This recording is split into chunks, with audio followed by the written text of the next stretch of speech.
જય દ્વારકાધીશ મિત્રો। ઘણા સમયથી એક મિત્રની સરકારી નોકરી, ધંધા કે વ્યવસાય માટે કુંડળી જોવડાવવાનું એમણે વાત કરી હતી। તો આજે આપણે એમની કુંડળીનો અભ્યાસ કરશું કે શું એમને ધંધો કરવો જોઈએ કે સરકારી નોકરી માટે પ્રયત્ન ચાલુ રાખવા જોઈએ કે પછી કોઈ વ્યવસાય સાથે સંકળાવવું જોઈએ। કલ્પેશભાઈ પટેલ, જેમની જન્મ તારીખ 19/10/1988 છે, જન્મ સમય રાત્રિના 9:15 છે, ગંજેલા ગામ છે એમનું। તુલા લગ્નની નવમાસ કુંડળીમાં આપણે જોઈએ 7 નંબર આપેલો છે, મતલબ કે આપણે જોઈ શકીએ કે એમાં કોઈ જન્મ સમયમાં ફેરફાર કરવાનો થતો નથી।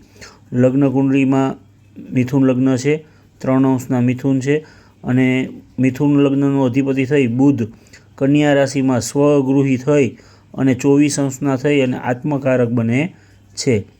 તો આપણે જોઈ શકીએ છીએ કે બુધ એમનો બળવાન છે।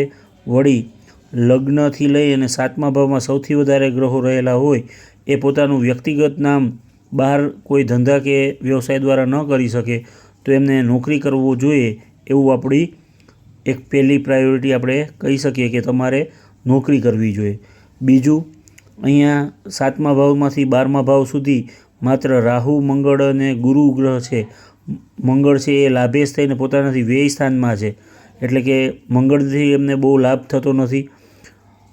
10મા ભાવનો અધિપતિ થઈ અને ગુરુ વ્યય સ્થાનમાં છે, એટલે આપણે કહી શકીએ કે જો ગુરુને લગતા કાર્યોમાં એ જોડાયેલા રહેશે તો એમને ક્યાંક ને ક્યાંક કર્મના કારણે વ્યય થતો જોવા મળે। પોતાની બુદ્ધિ, પ્રતિભા અથવા જ્ઞાનનો ક્યાંક ને ક્યાંક વ્યય થતો હોય એવું આપણે કહી શકીએ। અને અહીંયા ભાગ્યસ્થાનમાં રહેલ રાહુ પણ બુધ માટે શત્રુ ગ્રહ બને છે, માટે એમને મંગળ, ગુરુ કે રાહુ આ ત્રણેય શત્રુ ગ્રહ હોવાથી બુધને લગતા જે કાંઈ પણ ફળ મળવા જોઈએ એમાં આ ગ્રહો શત્રુ સ્વરૂપે નુકસાન કરતા હોય આપણે એમને કહી શકીએ કે આ મંગળ, ગુરુને રાહુને લગતા કોઈ પણ કાર્ય કરવા નહીં। તો બુધ માટે જે મિત્ર ગ્રહ છે સૂર્ય છે, શનિ છે, કેતુ છે। અત્યારે શનિની મહાદશા એમને 2017થી 2036 સુધી ચાલે છે। શનિની મહાદશામાં શુક્રની આંતરદશા ચાલે છે, જે શુક્ર એમના માટે ન્યુટ્રલ ગ્રહ છે।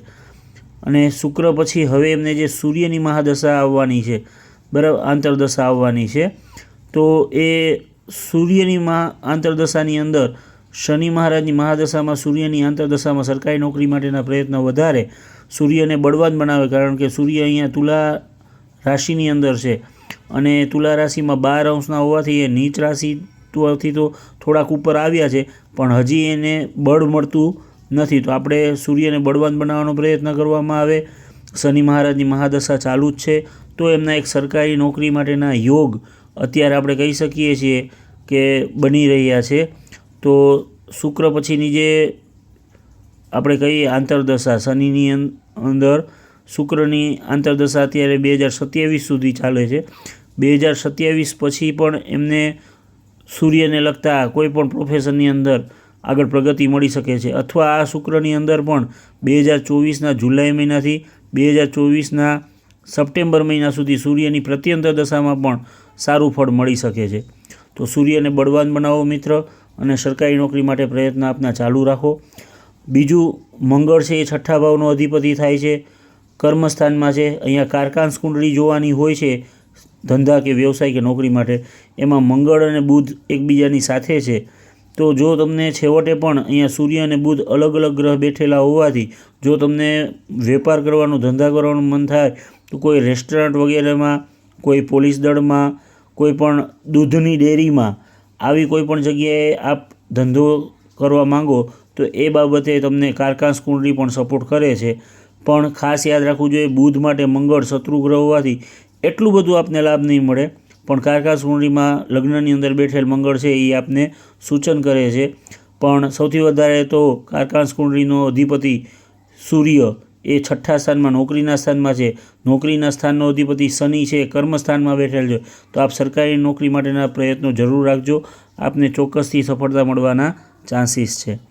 તો મિત્રો, આ રીતે કોઈપણ કુંડળીની અંદર આપને ભલે કુંડળીના આધારે ખ્યાલ ના આવતો હોય પણ ફળકથનના આધારે તો આપને ખ્યાલ આવતો જ હશે કે અમુક પ્રકારે જો યોગ બનતા હોય તો સરકારી નોકરી માટે ચોક્કસ પ્રયત્ન કરવા જોઈએ। અને તેમ છતાં વ્યવસાય કે ધંધો કરવો હોય એ વ્યક્તિગત રીતે આપ પોતે નક્કી કરી શકો છો। આજના વિડીયોમાં બસ આટલું જ। જય દ્વારકાધીશ।